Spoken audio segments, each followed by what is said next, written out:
word na to o words ay challenge sa Korte Suprema, no? The very reason na sinasabi na hindi authorized yung House of Representatives, in particular yung House Committee, yung Committee on Justice to conduct any kind of trial kasi yung trial is reserved sa Senado. But again, that issue is now pending with the Supreme Court. At hindi natin alam, anytime pwedeng pumasok yung Korte Suprema at sasabihin na mali yung ginawa ng House of Representatives at anytime pwedeng ipatigil ang impeachment case dito sa Senado. Opo. Nasa linya po ng ating komunikasyon via Zoom si Attorney J.D. Hinlo, Deputy Secretary General for Visayas ng PDP Laban. Attorney, maayong aga, Jade at Admar po ang inyong mga kasama. Maraming salamat po sa inyong oras. Good morning ka Jade and Admar at sa lahat ng taga-subaybay ng SMNI. Opo, so far, kumusta po ang inyong assessment? Napapansin namin, nakikita namin po kayo doon sa loob ng impeachment court, nakamonitor po sa trial ng VP Sara Duterte. Ano ho yung initial assessment po ninyo sa siyam na araw o itong nakalipas po, nitong week na ito na pag-trial o pagdinig doon nga sa impeachment case ng Vice Presidente? Nandun po ako kahapon, no, July 22, at naging witness ako sa pangyayari sa loob ng Senado. At may mga highlights yung iba't ibang participants sa mga senador at saka rin sa prosecution at defense. So, kabang-abang po yung mga nangyayari doon sa Senado. Opo, gaano ho kabigat yung pananaw ni NBI Director Matibag, yung testimonya po niya na ang umano'y banta laban sa Pangulo ay isang usapin ng national security, Attorney? Yung salaysay at bersyon ni Director Matibag ay sa aking pananaw, kanyang opinyon. So hindi naman napatunayan na siya ay isang expert witness sa dahilan na bago lang po siya sa NBI. So kung ano man yung kanyang assessment, it is based on record at sa kanyang pagiging abogado. At dahil siya yung may hawak ng opisina ng NBI, trabaho niya na isabi kung ano ang posisyon ng kanyang opisina. Pero sa aking personal na palagay, perception niya yung kanyang ibinigay na testimonya. Maaari ho ba yung maging ebidensya para po doon sa betrayal of public trust, Attorney? The testimony ni Director Matibag ay acceptable to the court. It is admissible. But as to its credibility, depende na po yan sa individual senator judge, no? How to appreciate. Siyempre, titignan nila kung consistent ba si Director Matibag sa kanyang posisyon at titignan rin nila kung ito'y naayon sa ebidensya. But at the same time, titignan rin nila yung kanyang credibility, no? Yung length of service niya sa kanyang opisina at yung kanyang expertise na hawak as a member of the NBI. Yun lang, meron siyang admission na kaka-appoint lang sa kanya noong February, I think, no?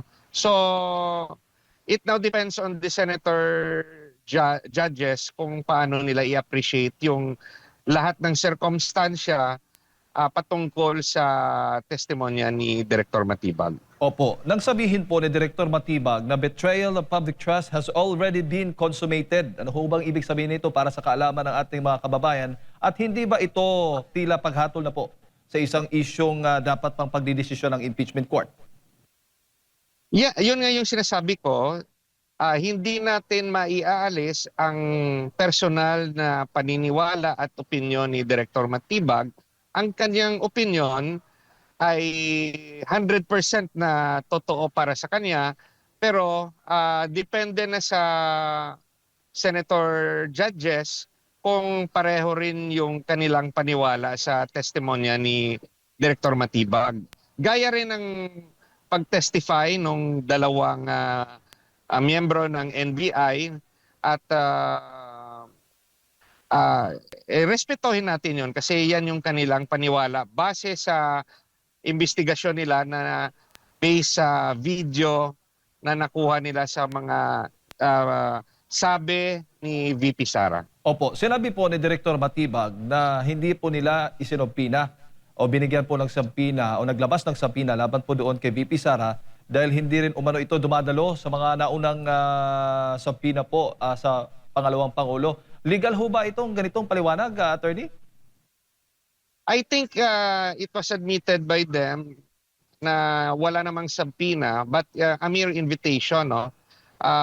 The office gave invitations to the Vice President at for some reason the Vice President hindi naka-attend sa mga araw na inimbita siya. Pero magkaiba po yung invitation sa sampina. Regarding sa mga ibang witnesses, sana no talagang nag-insist yung NBI to require their attendance. At kung sa tingin nila ay may connection yung mga yon at may ginawang illegal, dapat in-insist ng NBI at kung kailangan, di-file sila ng kaso kung merong conspiracy to commit an assassination or talagang gusto nilang hanapin kung sino yung kausap ni VP Sara. Dahil kung hindi po sila nag-issue ng sampina, Attorney, yung NBI, maaari ho ba itong questionin din po ng depensa doon po sa issue ng due process? Pwedeng i-cite ng depensa no na hindi buo ang investigasyon. Yung isa na nakita natin sa mga testimonya, walang attempt also to talk with President Marcos, the First Lady, and the former Speaker Martin Romualdez. Kasi yung grave threat, although it does not require no those alleged victims to file a complaint because the NBI could actually file it, yan yung ginawa nila.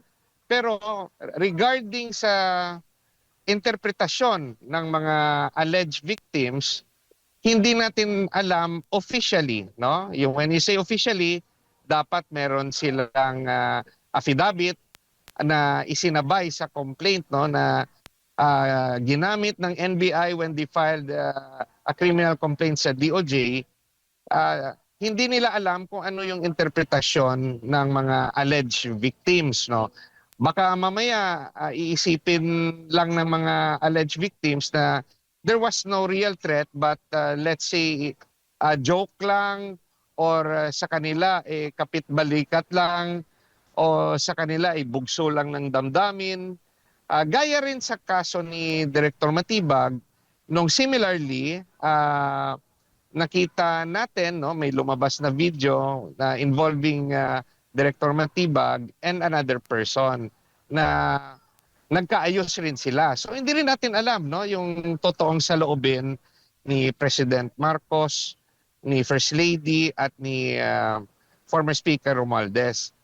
Bakit ko nasabi yon? Dahil hindi nga nag-request kahit by invitation man lang ng pagkakataon ng NBI na makausap sila President Marcos et al.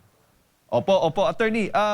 Doon po sa pagtatanong ng depensa ni Attorney Vidluan kay Matibag, tinanong po niya ito na kung nagsasagawa ng investigasyon ng NBI para i-substantiate yung investigasyon o yung impeachment case laban kay VP Sara Duterte. Ang sagot po ni Matibag, no need to substantiate because it has already been established. Ano ang pananaw ninyo dito?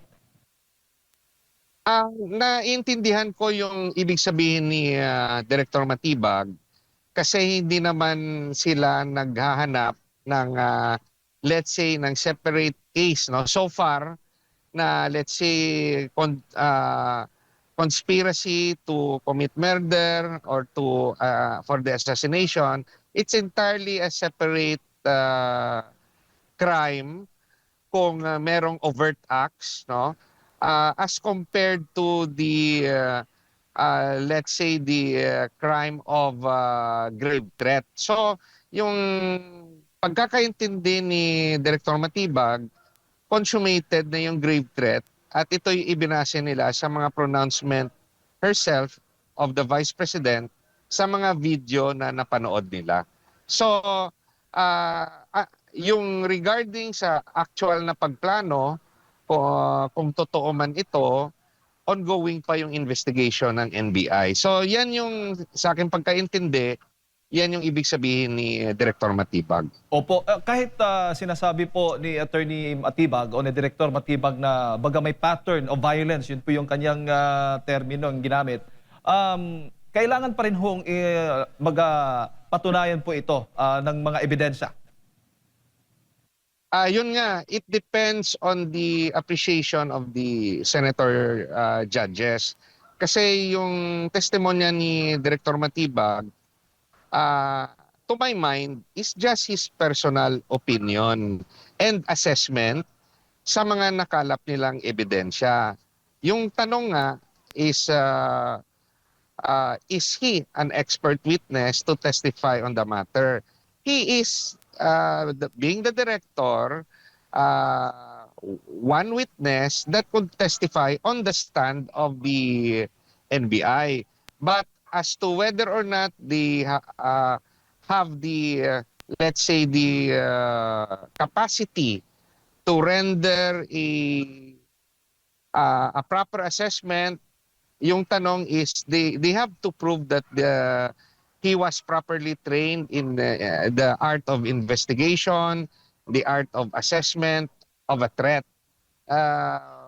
Yun nga lang yung reality insofar as Director Matibag is concerned, he is a newly appointed NBI director. Hindi siya yung risen from the ranks, no? At inamin niya rin na nanggaling siya sa mundo ng politika at hindi galing sa rank and file ng NBI kung saan the years of their experience would qualify them as expert witness. So sa pag-aamin ni Director Matibag, bago lang siya na iluklok dyan sa NBI. Opo, may implikasyon ho ba o epekto yung pagtanong po ng ilan nga po sa mga senator judge at itong mga depensa na si Director Matibag ay galing po sa partidong PDP Laban, sa political party, tapos yung kanyang asawa po ay isa sa mga kongresistang nag-endorso o bumoto pabor nga doon sa impeachment laban kay Vice President Sara Duterte, etc. etc. Attorney, ano ho yung gustong palabasin po ng mga nagtatanong tungkol dito sa background po sa politika ng Director Matibag? That line of questioning points at a question of credibility. Whether or not yung testimonya ay objective o baka nabahira ng politika. So it depends already on the individual appreciation ng senator judges. Dahil nga sa pag-amin rin ni Attorney Matibag, ni Director Matibag, na galing siya sa mundo ng politika at lalo na yung kanyang asawa ay isang politiko. Although he qualified na hinihiwalay niya ang kanyang trabaho sa trabaho ng kanyang asawa. But again, whatever pronouncements yung ginagawa ng mga witnesses, it will still go to the appreciation of the individual senator judge. Opo, opo.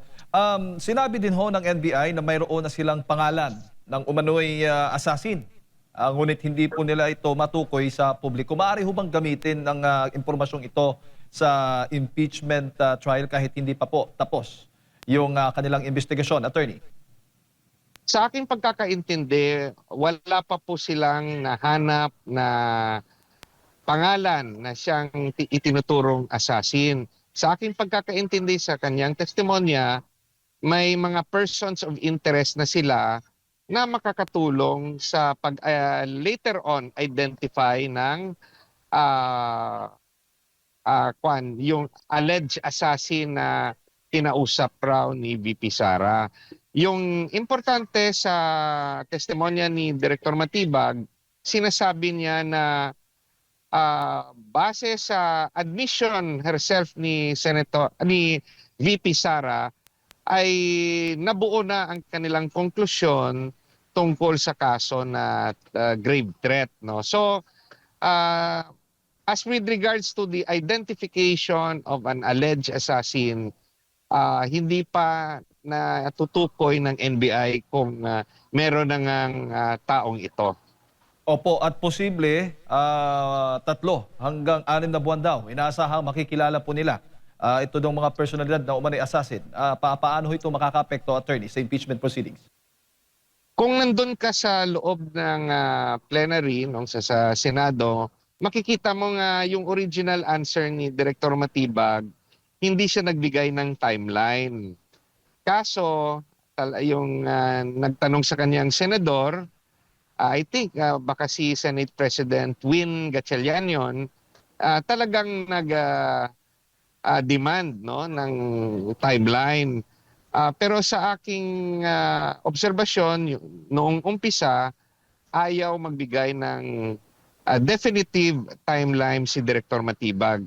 At sa kanya ring let's say, testimonya na analyze ko na talagang wala pa silang pangalan kung sino man yung alleged assassin na kinausap ni VP Sara.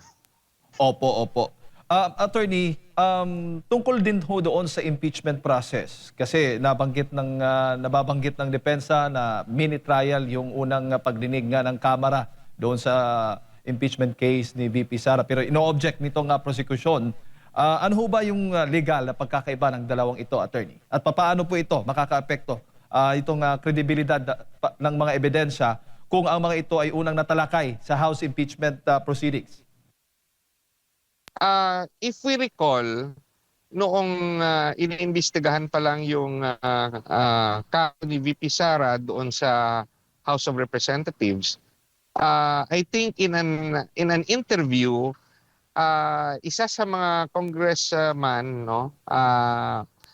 ay nakapagsabi ng katagang mini trial, at ito ay kinuha ng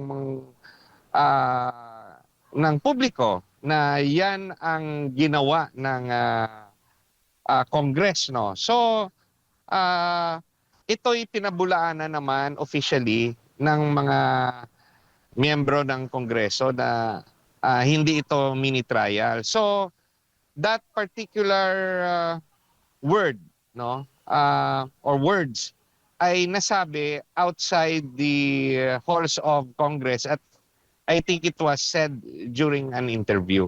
So at itong word na to o words ay challenge sa Korte Suprema, no. The very reason na sinasabi na hindi authorized yung House of Representatives, in particular yung yung Committee on Justice, to conduct any kind of trial, kasi yung trial is reserved sa Senado. But again, that issue is now pending with the Supreme Court. At hindi natin alam, anytime pwedeng pumasok yung Korte Suprema at sasabihin na mali yung ginawa ng House of Representatives, at anytime pwedeng ipatigil ang impeachment case dito sa Senado.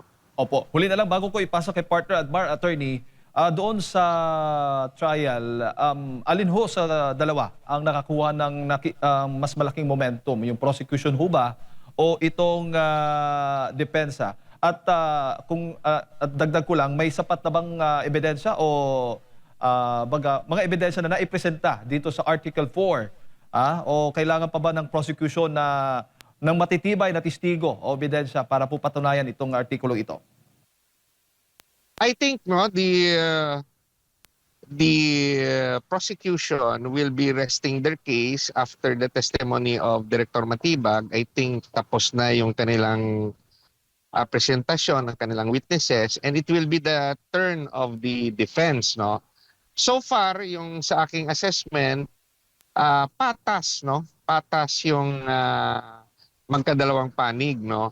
At depende na yon sa individual judges how to appreciate it. Kasi yung presentasyon ng witnesses ng prosecution, uh, they presented the stand of the NBI at yung sarili nilang interpretasyon. But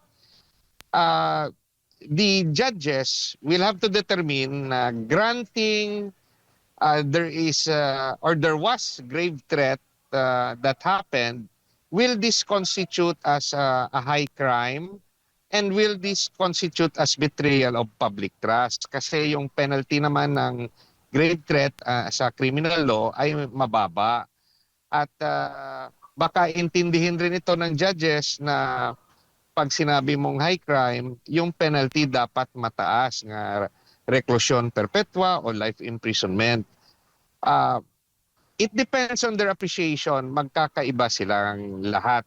Now, antayin natin kung paano naman yung depensa ng defense team ni VP Sara at kung sino rin yung kanilang mga witnesses to prove, no, na mali yung naging interpretasyon ng prosecution. Attorney Mayong Aga, si Admar po ito.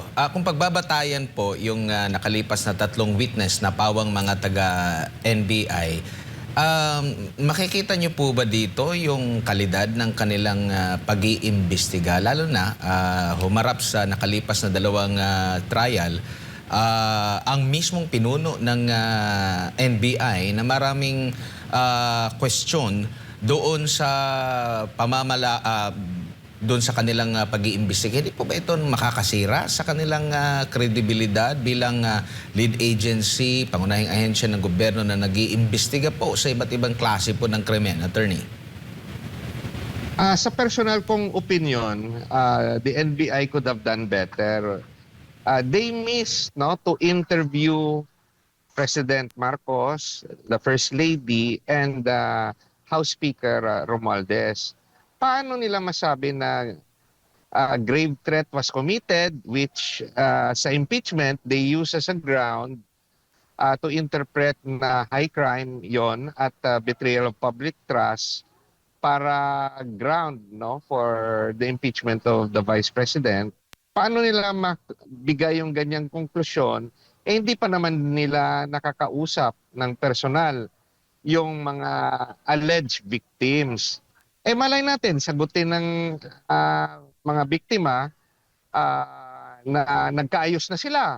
O sabihin ng mga biktima na iba yung interpretasyon nila at parang joke lang sa kanila at sa kanilang pananaw, hindi sila natakot. So, the NBI cannot conclude, no, or give a 100% conclusion dahil nakulang yung kanilang investigasyon sa aspeto na yon. So they could have actually completed it if sasabihin na ni na Pangulong Marcos, ni First Lady at ni Speaker Romualdez under oath na talagang natakot sila at sa kanilang pananaw ay seryoso yon. But still, they have to overcome, no, the interpretation of each judge as to whether if grave threat was committed, kung ma-prove nila na it should be considered as a high crime and a betrayal of public trust. So that's another issue that they need to overcome in order to have a successful conviction for this impeachment trial. Opo, dito naman po tayo sa sentro ng debate rin sa social media ngayon. Yung naging pahayag po ng kapwa nyo PDP laban na si Senator Judge Robin Padilla, kung saan maraming nagkomento doon sa kanyang pahayag na sana hindi one-sided ang prosecution.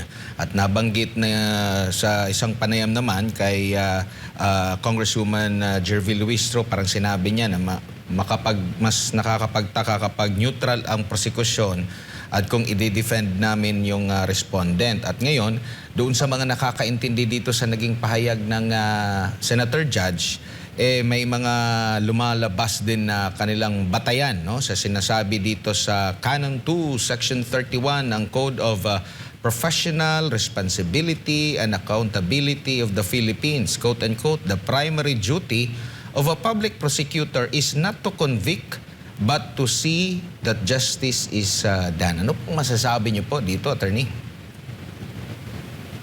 Kailangan napanood nila yung buong pangyayari para ma-interpret natin ng tama.